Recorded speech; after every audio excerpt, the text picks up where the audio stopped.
ఓం శ్రీ గురుభ్యో నమ. వాగర్ధావ సంప్రోక్తో వాగర్ధ ప్రతిపత్తే జగతో పితరౌ వందే పార్వతీ పరమేశ్వరౌ. వ్యాసాయ విష్ణురూపాయ వ్యాసరూపాయ విష్ణవే నమో వై బ్రహ్మనిధి వాసిష్ఠాయ నమో నమ. గురు బ్రహ్మ గురు విష్ణు గురుదేవో మహేశ్వర గురు సాక్షాత్ పరబ్రహ్మ తస్మై శ్రీ గురవే నమ. ఓం శ్రీమాత్రే నమ. పంచగ్రహ కూటమి అంటే 5 గ్రహాలు కుంభరాశిలో సంచారం చేయడాన్ని పంచగ్రహ కూటమి అంటారు. అంటే 5 గ్రహాలు అంటే ఏ రాశిలో అయినా కూడా మనకు 5 గ్రహాలు కలిస్తే దాన్ని పంచగ్రహ కూటమి అంటారు. అలానే మనకి షష్టగ్రహ కూటమి, చాతుర్గ్రహ కూటములు చాలా వస్తూ ఉంటుంటాయి.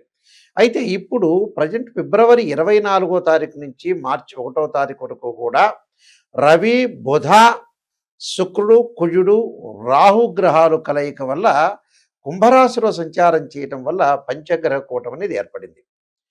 అంటే 24వ తారీఖు నుంచి 1వ తారీఖు వరకు కూడా ఈ కూటమి వల్ల ద్వాదశ రాశుల వాళ్ళకి ఎలాంటి ఫలితాలు జరగబోతున్నాయి, ఏ రాశుల వాళ్ళకు అనుకూలంగా ఉంటాయి, ఏ రాశుల వాళ్ళకి ప్రతికూలంగా ఉంటాయో మనం తెలుసుకోవాలి. ప్రధానంగా అనుకూలమైన రాశులు ఏంటివి? అనుకూలమైన రాశుల్లో ముఖ్యంగా మేషరాశి, కన్యారాశి, వృశ్చిక రాశి, ధనస్సు రాశి, మకర రాశి వాళ్ళకి అనుకూలమైన ఫలితాలు కలగటం. ఇవి కేవలం ఈ ఫలితం అనేది 15 రోజుల పాటే ఉంటుంది. పక్షం రోజులు అంటారు. అంటే మనం భయభ్రాంతులు చెందాల్సిన పని లేదు. మిగతా వాళ్ళకు వచ్చేటప్పటికల్లా మధ్య రకమైన ఫలితాలు, ప్రతికూల ఫలితాలు ఉంటాయి. మధ్య రకంగా ఎవరికి ఉంటాయంటే మిథున రాశి వాళ్ళకి ప్రత్యేకంగా, తుల, కుంభరాశి వాళ్ళకి మధ్య రకమైన మిశ్రమ ఫలితాలు, ప్రతికూలమైన ఫలితాలు వృషభ రాశి వాళ్ళకి, కర్కాటక రాశి వాళ్ళకి, సింహరాశి వాళ్ళకి, మీనరాశి వాళ్ళకి ప్రతికూల ఫలితాలు జరుగుతాయి. ఈ ప్రతికూలంలో ఎవరెవరికి ఎంత పర్సెంటేజ్ ఫలితం ఉంటుంది అంటే మేషరాశి వారికి 90% బాగుంటుంది, వృషభ రాశి వాళ్ళకి 25% బాగుంటుంది, మిథున రాశి వారికి 35%, కర్కాటక రాశి వారికి 20%, సింహరాశి వారికి 30% ఫలితం అనుకూలంగా ఉంటుంది, కన్యారాశి వాళ్ళకి 80% ఫలితం చాలా బాగుంటుంది. అలానే తులారాశి వాళ్ళకి 35%, వృశ్చిక రాశి వాళ్ళకి 60%, ధనస్సు రాశి వాళ్ళకి 75%, మకర రాశి వాళ్ళకి 50%, కుంభరాశి వాళ్ళకి 35%, మీనరాశి వాళ్ళకి 25% బాగుంటుంది. అంటే ఇవన్నీ కూడా అయితే మాకు ప్రతికూలం అవుతుంది అని బాధపడక్కర్ల. దానికి ప్రత్యేకంగా పరిహారాలను నేను చెప్తాను. ఎలాంటి ఫలితాలు జరుగుతాయో తెలుసుకోవాలి. మనం చాలా జాగ్రత్తగా ఉండి ముందుకు వెళ్ళాలి. అయితే భయభ్రాంతులు చెందేవాళ్ళు కూడా కొంతమంది ఉంటారు. కేవలం ఇది 15 రోజులు మాత్రమే ఉంటుంది ఇలాంటి ఫలితం అనేది. అది మంచి చెడుల యొక్క ఫలితం. దానికి కొన్ని పరిహారాలు చెబుతాను. మీరు ఎట్టి పరిస్థితుల్లో కూడా భయభ్రాంతులు చెందాల్సిన పని లేదు. పంచగ్రహ కూటమి ఏదో అయిపోతుంది, నాకేదో లైఫ్లో అయిపోతుందని భయభ్రాంతులు చెందాల్సిన పని లేదు. మనం సేవ్ కావాలి. అంటే నెగిటివ్ అయినా కూడా మనం సేవ్ కావటం ఎలాగా? శ్రేయ లోపం పెరుగుట పెద్ద విద్య, లోపం ఎరిగిన వాడే పూర్ణుడవుతాడు. మన లోపాలను మనం సవరణ చేసుకొని ముందుకు వెళ్తే మనకు మంచి జరుగుతుంది. నేను పరిహారాలన్నీ కూడా చెప్తాను. ఆ పరిహారాలు కూడా మీరు పాటించండి. మీకు మంచి జరిగే అవకాశాలు ఖచ్చితంగా ఉంటాయి. అయితే ద్వాదశ రాశుల వాళ్ళకి ఎలాంటి ఫలితాలు జరుగుతాయో ఒకసారి మనం తెలుసుకుందాం. మకర రాశి వారికి పంచగ్రహ కూటం వల్ల ఎలాంటి ఫలితాలు జరగబోతున్నాయి? నూతన వ్యక్తులతోటి, గొప్పవారితో పరిచయం కలగటం ఒకటి, కార్య విజయం లభించే అవకాశాలు, ప్రతి పనిని కూడా తెలివిగా చేసుకొని ధాన్యలాభం పొందే అవకాశాలు ఎక్కువ ఉంటాయి.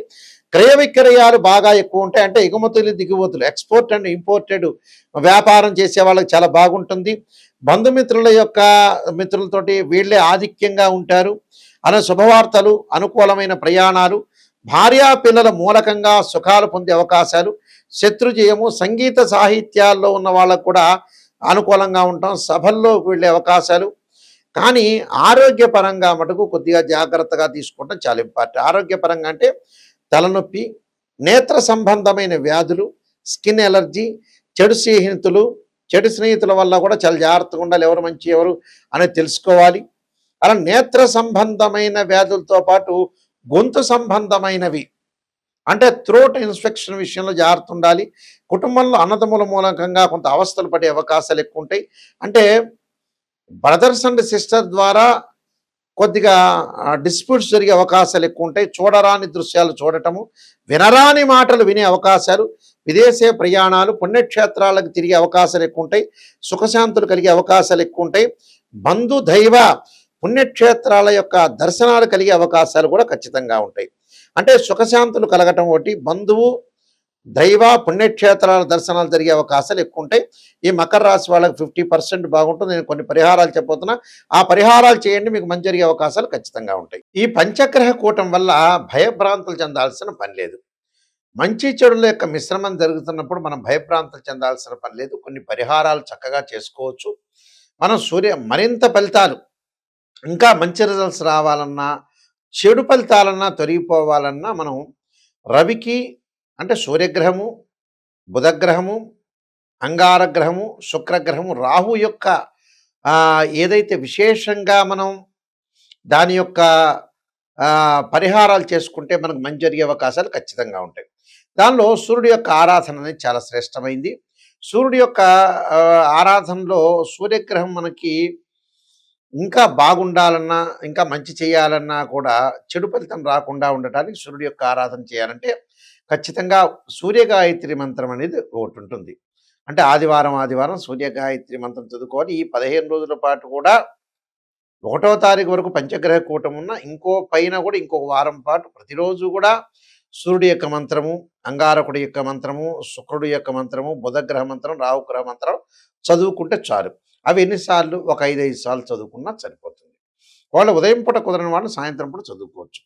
సూర్యుడి యొక్క ఆరాధనలో ముఖ్యంగా ఆదిత్యాయ విద్మహే సహస్రకిరణాయ ధీమహే తన్నో సూర్య ప్రచోదయాత్ అనే మంత్రాన్ని, అంటే సూర్యగాయత్రి మంత్రం అంటారు.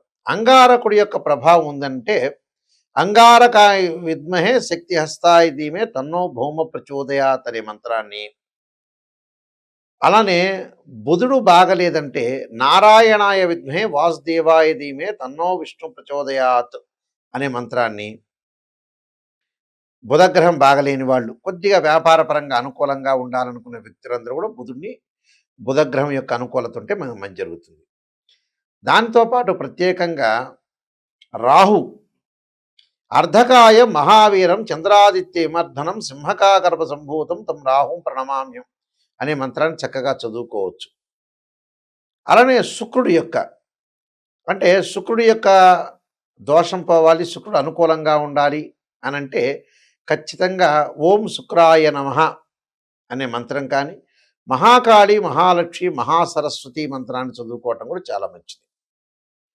దాంతోపాటు విద్యార్థులకు అనుకూలంగా ఉండాలంటే దక్షిణామూర్తి స్తోత్ర పాలనం చేయటం, ఆరోగ్యపరంగా ఇబ్బందులు కలుగుతున్నాయంటే శరీరే జర్జరీభూతే వ్యాధిగ్రస్తే కళేవరే ఔషధం జాహ్నవీతోయం వైద్యో నారాయణ హరి అనే మంత్రాన్ని చక్కగా చదువుకోవటం కూడా చాలా మంచిది. అయితే ఇవన్నీ కూడా గోచారరీత్యా చెప్పబడే ఫలితాలు అంటారు, బర్త్ చార్ట్ కాదు. ఎప్పుడైనా గమనించాలి, గోచారం అనేది 20% సపోర్ట్. అలానే బర్త్ చార్ట్ అంటే ఏమిటి? బర్త్ చార్ట్ అంటే ఒక చెట్టు ఉంటుంది, ఆ చెట్టు కింద వేళ్ళు ఉంటాయి, ఆ వేళ్ళు అనేది బర్త్ చార్ట్. అంటే మనం పుట్టినప్పుడు date of birth, time, place of birth తీసుకొని మ్యాథమెటికల్గా క్యాలిక్యులేషన్స్ వేసి D16 చార్ట్స్ ఉంటాయి. చాలామంది కూడా D16 చార్ట్ చూడరు ఈ మధ్యకాలంలో. పాతకాలం వాళ్ళం కాబట్టి మేము చూస్తుంటాం, కానీ 95 నుంచి నేను ఆస్ట్రాలజీలో ఉన్నాను కాబట్టి ఇవన్నీ కూడా మేము వంశపారంపర్యంగా చెప్పే వ్యక్తులం కాబట్టి మేము చెబుతూ ఉంటాం. రాశిచక్రం అంటే డివిజనబుల్ చార్ట్స్ అంటారు. అంటే ఒక డాక్టర్ దగ్గరికి వెళ్ళిన తర్వాత ఎక్స్రే చూసిన తర్వాత తెలియవట్లేదమ్మా, ఇంకా ఐడెంటిఫికేషన్ చేయలేదంటే సిటీ స్కాన్, ఎంఆర్ఐ స్కాన్ చేస్తారు. ఇలానే రాశిచక్రంలో మనం తెలియదనుకుంటే ఒక వివాహం గురించి నవాంశాన్ని కూడా చూడాలి. D9 చార్ట్ అంటారు. వృత్తిపరంగా అనుకూలంగా లేదనుకోండి D10 చార్ట్ అంటారు. అలానే సప్తమాంశం అంటే సంతానపరంగా ఇబ్బందులు కలుగున్నా అంటే సంతానం. అలానే 16 లగ్న కుండళ్ళు ఉంటాయి.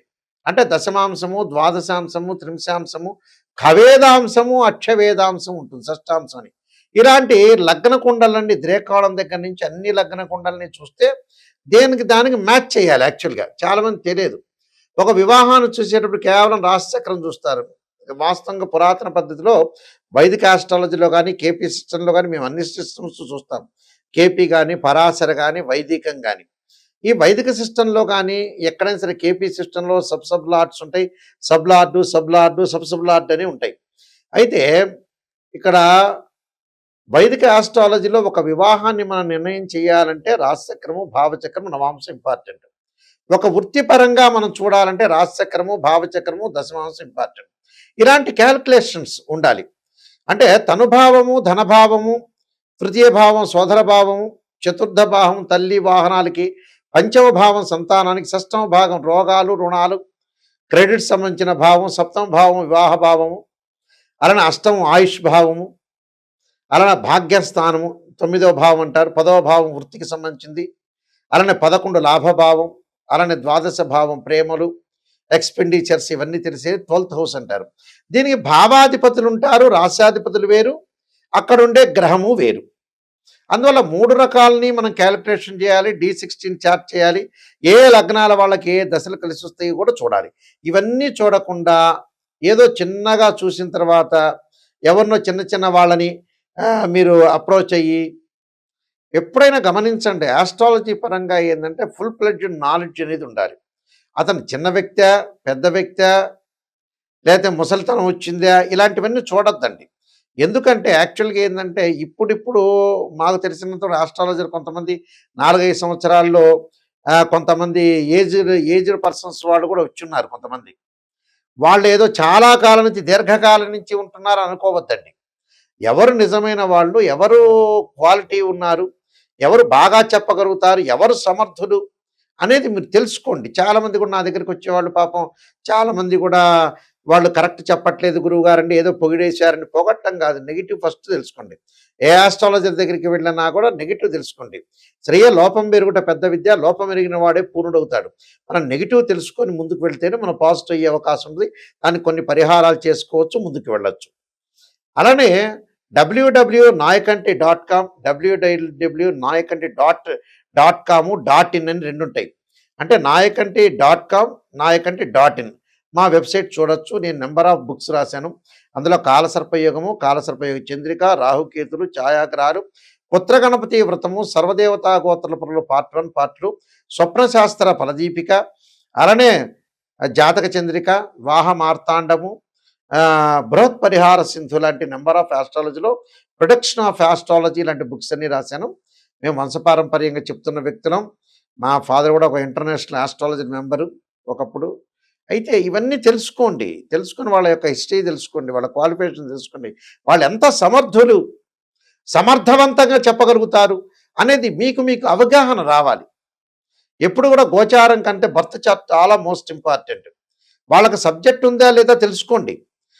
చాలామందికి గుడ్డిగా ఎవరిని పడితే వాళ్ళని నమ్మి తర్వాత అంతా అయిపోయిన తర్వాత మాలాంటి పెద్దవాళ్ళ దగ్గరికి వస్తుంటారు. చివరికి మేమేం చెప్పలేకపోతాం. ఎందుకంటే చివరి దశలో 70 ఏళ్ళు కాగానే ఏ వృత్తి చేయాలి నాయకంటి గారంటే ఏం చెప్పగలుగుతాం? 45 ఏళ్ళు రాగానే వివాహపరంగా మాకు కాలేదంటే ఏం చెప్పగలుగుతారు?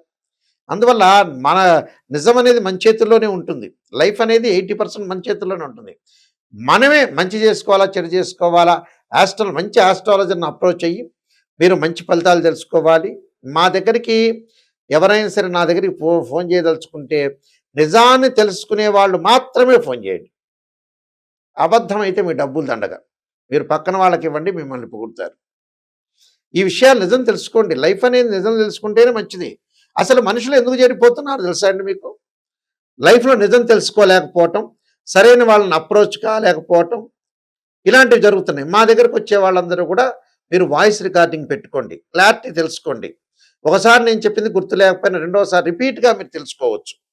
తెలుసుకొని ముందుకెళ్తే నిజం తెలుసుకునే వాళ్ళు మాత్రం తప్పకుండా మీరు ఫోన్ చేయండి. మా స్క్రీన్ మీద పడుతున్న స్క్రోలింగ్ నెంబర్స్ కొన్ని ఉన్నాయి. ఆ నెంబర్స్ డైరెక్ట్ నా దగ్గరికి వస్తే మీరేం ప్రాబ్లం లేదు. మీరు అన్నీ తెలుసుకొని ముందుకు వెళ్ళండి. మీ అందరికీ కూడా భయభ్రాంతులు చెందొద్దండి. పంచగ్రహ కూటమి మీకు అందరికీ కూడా మంచి జరగాలని ఆశిస్తూ సర్వే జనా సుఖినో భవంతు.